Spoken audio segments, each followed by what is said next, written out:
Hey everyone, welcome back to another CollectA review. Today we're taking a look at the new Megalosaurus. I ended up getting this figure from Mini Zoo. It retails for just over $7, and I'll leave a link to their site down below in the description.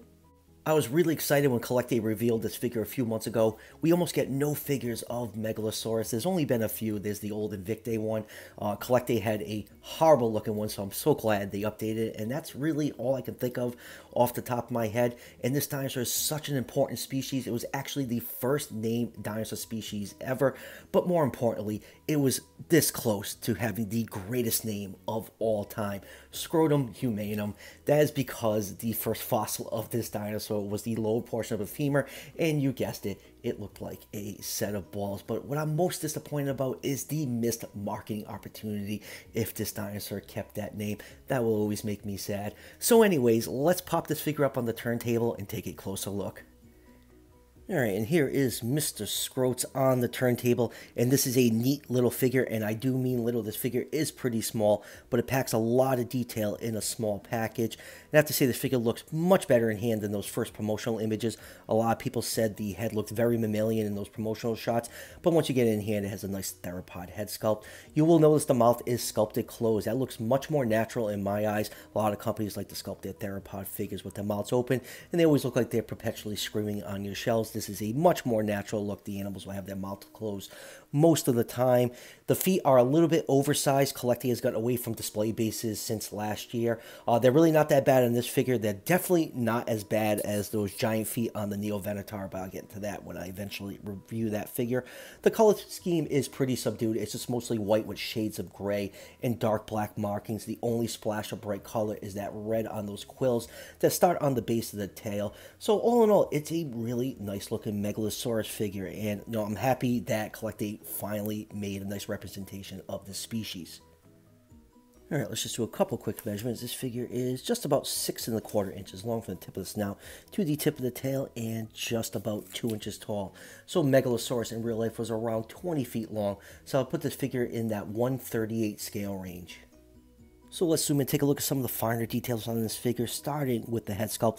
Really love how the head came out on here. I love the closed mouth look. You can see some dark black paint on the snout.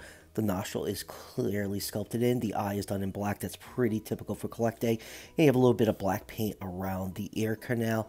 And then if you just turn the figure over to the side, you can see there's like a dark wash in there between the lips, and just depending on what angle you look at it from, it almost looks like you can kind of see the teeth a little bit. It just might be the scalation and that wash mixing in to give that illusion of teeth, but I think that is a really, really nice touch. And then going down to the throat, you can see some nice scale detail. This figure is small. My camera has a lot of trouble focusing on it, so I'm sorry if it goes blurry for a second or two. So you can see all that nice light gray paint and those dark black stripes along the body. Body has some nice muscle definition. You can see the chest cavity is pretty wide. Hips are nice and wide, and a nice thick tail base. More of that fine scale detail on the main body. The arms are nicely sculpted. The claws are beautifully sculpted and painted with black paint. Turn the figure over, you can see the large copyright from CollectA on the bottom. It is definitely not as bad as last year's Allosaurus. It's not distracting at all in this sculpt. The Allosaurus, like that copyright came up to about the base of the neck right there, and it was very, very distracting. There's only a few things you can see from space: the Great Wall of China, Great Barrier Reef, and that copyright stamp on the Allosaurus. Legs are nicely detailed, some nice muscle definition on the thighs. Going down to the feet, like I said, they are a little bit oversized, but they're really not that bad on this figure. Toe claws are painted in with black paint. And going down to the tail, you can see that row of quills that extends when it gets to about the base of the tail. That is done in a bright red paint, and those scales continue all the way down to just about the tip of the tail. You get some more fine scale detail on the tail, and you get some nice muscle definition at the tail base. So yeah, all in all, a really neat looking figure. I'm very pleased with this little Megalosaurus. Alright, moving on to comparisons. Let's just get this one out of the way. I actually don't have any other Megalosaur figures to compare this to. I do have the Invicta, but I have no clue where I put it, and I dug around for a while looking for it. Found all my other Invictas, but I have no clue what box I put that one in. So here is your obligatory P&F Tyrannosaurus Rex comparison. And next up, here is the previously reviewed Camuosaurus. And here is another one of CollectA's 2021 offerings. Here it is with their amazing Megalosaurus. It's so big I have to like pull the camera all the way back, especially when compared to this tiny little figure. And let's compare it to some other dinosaurs found in England. Here it is with the amazing deluxe CollectA Iguanodon, still among one of the best figures CollectA has ever put out. And here it is with the Safari Limited Iguanodon. I think these two figures scale pretty well with each other. And let's see what else we get over here for England dinosaurs. Here it is with the CollectA Megalosaurus.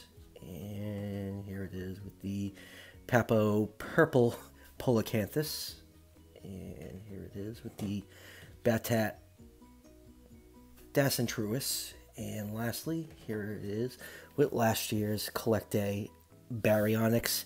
And you can see, you know, I do like the display stands on the older CollectA figures. The feet definitely look much more proportionate, especially compared to the big feet on this Megalosaurus, even though it's really not that bad. But I do kind of wish CollectA would go back to these.